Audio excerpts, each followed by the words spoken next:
آپ کیسے فیس بک میں آپ کو آ ہی نہیں رہا؟ سر آپ شروع کر دیجیے. اب روکیں گے تو نہیں، پکی بات. نہیں، اب تو ابھی کل املا صاحب کا فون آیا کہ جب آپ سگنل دیں گے تو اسٹارٹ ہوگا. تو ہم نے کہا کہ میری طرف سے تو سگنل ہے. آپ جو ہے اپنے اسٹاف سے پوچھیے کہ انہوں نے لائیو کیا کہ نہیں کیا. جب وہ لائیو کریں گے تو سگنل دیں گے، پھر ہم اسٹارٹ کریں گے. تب ہم زندہ ہوں گے. ہاں، کل املا صاحب شروع کیا جائے. سر اسٹارٹ کیجیے. محترم ناظرین، آپ سب کا قومی کونسل برائے فروغ زبان اردو کے اس پروگرام میں خیر مقدم ہے، استقبال ہے.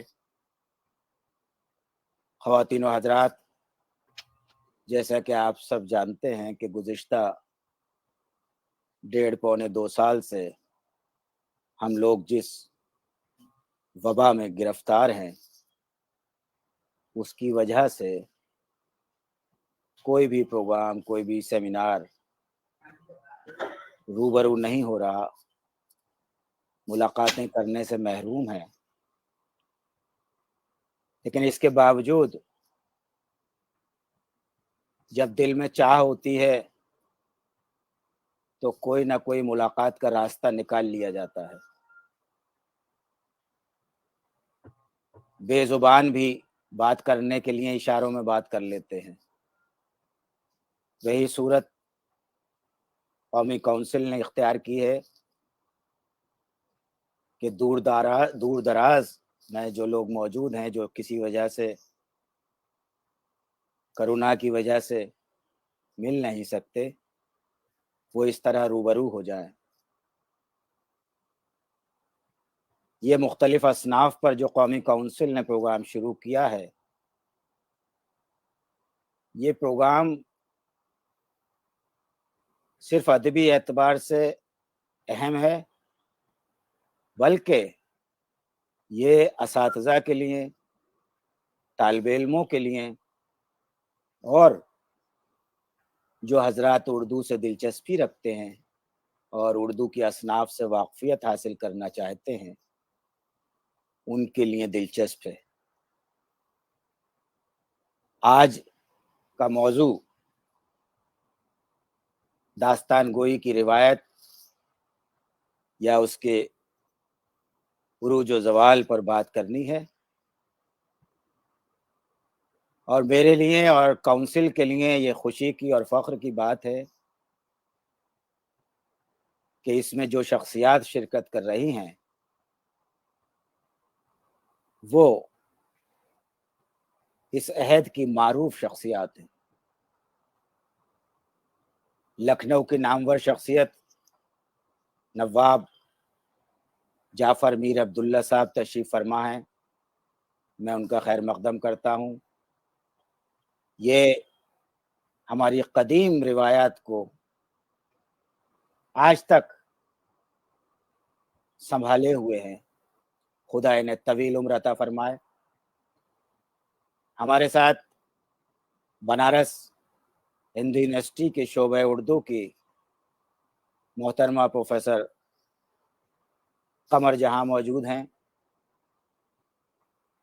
جن کا اردو نثر، نظم، ہر طرح پہ، اردو شاعری پر اور اس پہ بہت اہم کام.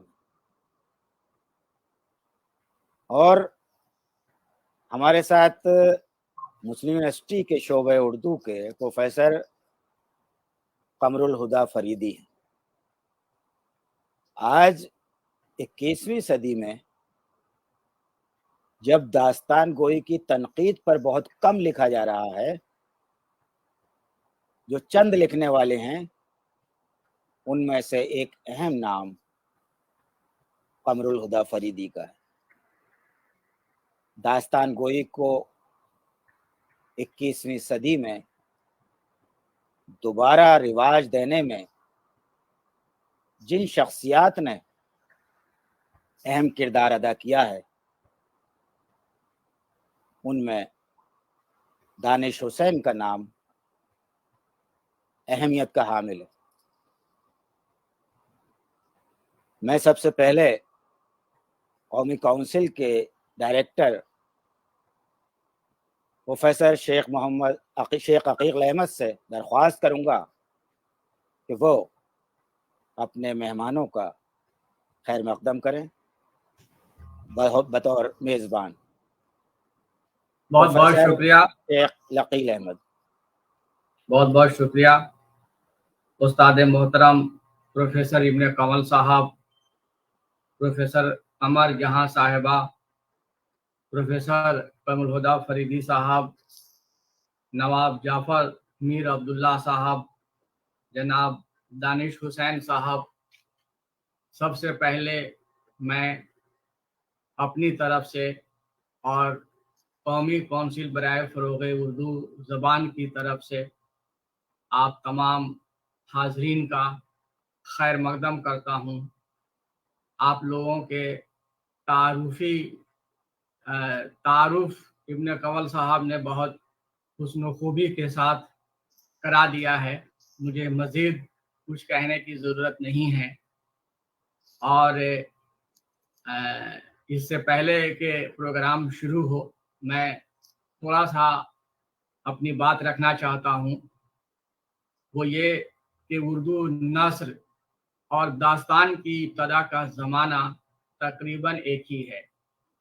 ملا اسد اللہ وجہی کی سبرس پہلی داستان ہے جو 1635 میں منظر عام پر آئی تھی، جبکہ شمالی ہند میں عیسوی خان بہادر کی داستان قصہ مہر افروز دلبر ہے، جو 1775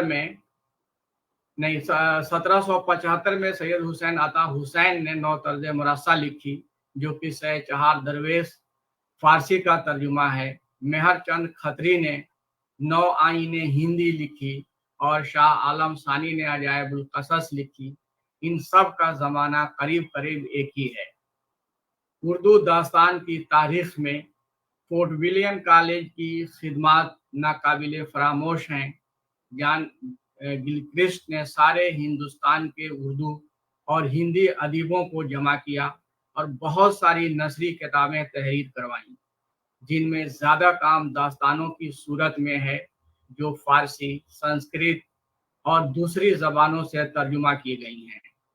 میر امن نے داستان باغ و بہار، حیدر بخش حیدری نے آرائش محفل اور طوطا کہانی، شیر علی افسوس نے باغ اردو، مظہر علی خان نے ہفت گلشن، مرزا کاظم علی جواں نے شکنتلا لکھی، میر بہادر علی حسینی نے اخلاق ہندی، نہال چند لاہوری نے مذہب عشق، جبکہ للو لال جی نے سنگھاسن بتیسی اور بینی نارائن نے چار گلشن جیسی مشہور داستانیں لکھی۔ یہ سب فورٹ ولیم کے زیر سرپرستی لکھی گئیں داستانیں ہیں۔ فورٹ ولیم کالج سے باہر بھی داستانیں لکھی گئیں، جن کی فہرست بہت طویل ہے۔ شیخ علی بخش کی قصہ نل و دمن، انشاءاللہ خان کی رانی کیتکی کی کہانی، حقیقت بریلوی کی ہشت گلزار، محمد بخش میجور کی انشاء نورتن اور رجب علی بیگ سرور کی افسانہ عجائب، شگوفہ محبت، گلزار سرور، شبستان سرور خاص طور پر قابل ذکر ہیں۔ اردو داستانوں کے آخری دور میں خواجہ امان اللہ دہلوی اور مرزا محمد عسکری نے بوستان خیال لکھی۔ اس کے علاوہ داستان امیر حمزہ اور داستان الف لیلہ بھی اردو کی اہم داستانیں ہیں۔ داستان امیر حمزہ 46 جلدوں پر مشتمل ہے اور ہر جلد تقریباً 1000 صفحات پر مشتمل ہے۔ یوں یہ ایک عظیم داستان ہے، جبکہ الف لیلہ 7 جلدوں پر مشتمل ہے۔ قومی اردو کونسل اردو کی قدیم داستانوں کے تحفظ پر کام کر رہی ہے اور کونسل کے زیر تمام الف لیلہ کا تازہ کمپوز شدہ ایڈیشن عنقریب شائع ہونے والا ہے۔